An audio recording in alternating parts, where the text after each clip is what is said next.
Estamos de vuelta en Express News Noticias. A propósito de todo lo que ha sido prácticamente los 2 últimos años desde que se dio la salida completa del Reino Unido de la Unión Europea, conocida como Brexit, el tema que sigue en agenda tiene que ver con los familiares de las personas europeas que viven en el Reino Unido y que tratan de entrar al país. Un poco para ver qué está pasando en este momento en torno a esta situación, estamos invitando a conversar al abogado y experto en migración, Manuel Padilla. Bienvenido, Manuel, a Express News Noticias una vez más. Hola, María Victoria, gracias por la invitación. Bien, mira, feliz de compartir siempre contigo y con nuestra audiencia las preocupaciones sobre los temas migratorios. Particularmente en esta ocasión, el tema que todavía está en agenda es los permisos familiares para ingresar al Reino Unido de ciudadanos europeos que viven en el país. ¿Qué está pasando? ¿Cómo ha estado la situación en este momento? Bueno, la situación en este momento, hay dos problemas principales. Uno, la tardanza en resolver los permisos de familia, que se llaman family permits en inglés. Y dos, la calidad de las decisiones que está tomando la Home Office al respecto. Esos son los dos problemas principales. Los permisos de familia son las visas por las que tienen que aplicar los familiares de europeos para poder venir al Reino Unido. Sí, un poco para recordarle a nuestra comunidad qué pasaba antes y cómo fue que cambió esto para que ahora se esté presentando esta situación. Bueno, antes no era necesario que todas las personas que querían venir aquí como familiares de europeo adquirieran un permiso de familia antes de venir. Ahora ya es necesario. Y antes, bueno, vivíamos en otras circunstancias. Lo que ha pasado últimamente es que la Home Office está tardando alrededor de 7 meses en resolver las aplicaciones de los permisos de familia. Ese es un problema. La Home Office alega que la razón por la que están tardando tanto es porque han tenido que restringir el número de personas que trabajan en este tipo de aplicaciones por lo del COVID, por la pandemia, también porque han tenido bastantes aplicaciones en el 2021 y por la complejidad de las mismas, ¿ok? No han presentado a la Home Office ninguna evidencia de que lo que están diciendo sea una justificación para tardarse en 7 meses en resolver estas aplicaciones. Bueno, algo gravísimo porque mucha gente tiene que enfrentarse a situaciones de quedarse como en el limbo en términos de trabajo y educación para los hijos, ¿no? Claro, y el problema no nada más es la tardanza en resolver las aplicaciones. El problema es que pueden pasar 7 meses, 8 meses en que te resuelven el Family Permit y cuando te llega la decisión, te das cuenta que la persona que resolvió el caso ni leyó los papeles, ni se tomó la molestia de revisar la carpeta que se le presentó o simplemente no entendió el caso o no entiende la ley. Entonces, después de 8 meses de espera y de separación de padres, hijos, de parejas, te topas con decisiones que están mal tomadas. Por ejemplo, ¿qué tipo de decisiones se han presentado? Pues es de todo tipo, pero puede ser, por ejemplo, desde que la Home Office dice que no se le presentó el certificado de matrimonio, cuando sí se le presentó, hasta que la Home Office dice que no se mostró que existe dependencia económica de los padres a los hijos, cuando sí se demostró eso y se explicó el caso. Y ahora, bueno, esas son unas circunstancias que son inevitables de confrontar.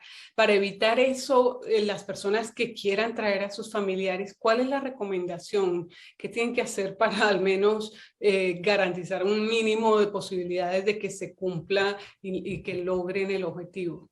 Bueno, nadie puede garantizarles que la Home Office va a hacer su trabajo bien. Por muy bien que uno haga una solicitud, queda en manos del funcionario público de la Home Office, que como sabemos no son los más eficientes del mundo. ¿Qué es lo que puede hacer uno si le rechazan la aplicación? Pues tiene dos opciones. Una opción es volver a hacer una aplicación ante el mismo órgano que ya te resolvió y que ya probó su ineficiencia.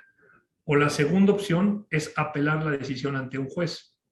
Es decir, empezar un procedimiento de apelación con un juez o jueza, que será una tercera parte independiente y del que uno espera analizará los papeles cuidadosamente y tiene conocimiento de la ley. Entonces, mi consejo sería que si te rechazan este tipo de aplicaciones de Family Permit, no te tomes la molestia de volver a aplicar porque vas a perder tiempo. sino que apeles la decisión y pongas tu caso en las manos de un juez. Eso significaría en todo caso estar más tiempo separados, ¿no?, de los familiares. Pues sí, ¿no? Porque el proceso de apelación antes duraba mucho más que lo que duraban las solicitudes, pero en este momento los family permits están tardando 7 meses, 8 meses, entonces es probable que el proceso de apelación sea más rápido que el proceso de empezar una aplicación desde cero. Sí. Y en términos de costos, ¿eso qué puede significar para una persona? Bueno, ahí es donde sí hay una diferencia. Los costos de hacer un family permit son menores a los costos de hacer una apelación, porque en una apelación los abogados, el abogado que te va a representar tiene que hacer mucho más trabajo que en una aplicación. Y también quizás involucrar a un barrister, a una persona que represente al apelante en la audiencia ante el juez. Pero es una manera más segura de obtener el resultado que se quiere y de poner las manos en el caso en las manos de alguien que tiene más capacidad de resolver el asunto. Y un poco para las personas que todavía no han apelado, no han ni siquiera aplicado, hay un mínimo de elementos que tienen que tomar en cuenta. Léase qué papeles deberían presentar en una solicitud que garantice al menos, por lo menos que no tenga algún error. Bueno, no hay una lista específica de documentos, pero simplemente cuando uno quiere traer a su pareja, el matrimonio se tuvo que haber celebrado antes del 2021 y se tiene que poner el certificado de matrimonio y evidencia de que la relación es genuina. Cuando uno quiere traer a un hijo o a un padre que es mayor de 21 años, entonces tiene que demostrar que el padre o el hijo depende del europeo económicamente.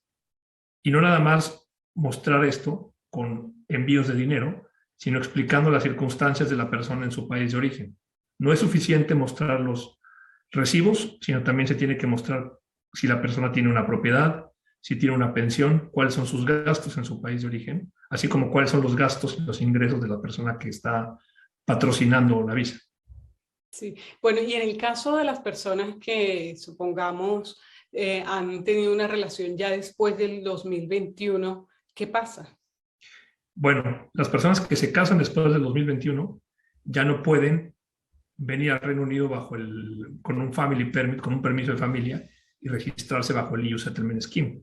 Estas personas podrán venir bajo las reglas de lo que se conoce como Appendix FM, es decir, bajo las reglas migratorias del UK que existían antes y que siguen existiendo antes del Brexit. ¿Okay? Es decir, el patrocinador tiene que estar ganando, en términos generales, tiene que estar ganando 18.600 libras anuales para poder traer a su esposo o esposa, y se tienen que cumplir otros requisitos, aparte de que las solicitudes de visa bajo esta ruta son extremadamente caras. Estamos hablando de 3.000 pounds o más.